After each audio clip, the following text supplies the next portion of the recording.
Jeg lægger i hvert fald tydeligt mærke til et logo, hvor jeg godt kan lide den måde, man sådan har sat det op. Det er noget med omsorg, man kan se fra.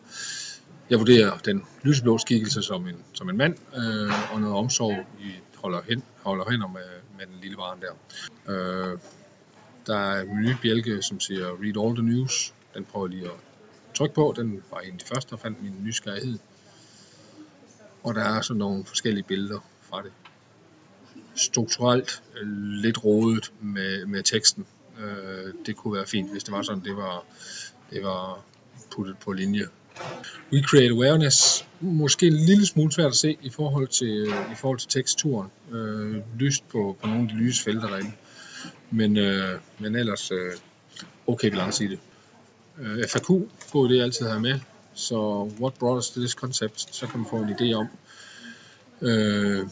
idé om, hvad er det egentlig projektet det handler om. Og kan godt lide, at det er i et uformelt sprog, personligt. Jeg ved ikke i forhold til, hvis man skulle være investor på det på nogen måde, om det så var mere, det skulle være lidt mere, firmamæssigt. You can help us improve even more. Lidt en skam, hvis det er det, der er hovedformålet, at den så er dernede. Der er ikke nogen appel, før du scroller ned. Og der var der mange andre ting, man havde der. Men be a part of this. Ærgerligt, man ikke kan klikke på den der. Men og der står så, you can start helping us by filling out a simple survey we prepared for you. Og survey, den skulle så være headeren er meget tom, og der er måske god plads til at lave nogle felter og lidt større opmærksomhed på, hvordan får jeg fat det her. Så er der noget crowdsourcing, user testing og research, og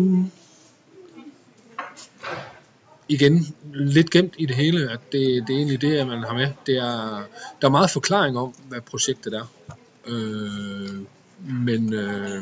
men det er lidt gemt i det hele. Det kunne være rigtig fint, hvis det stod tydeligt. Contact. Det vil jeg nok gå ind, hvis det var sådan. Men jeg vil ikke vide, hvad det egentlig er, I gerne vil have mig til at gøre her. Og det synes jeg kunne være bedre.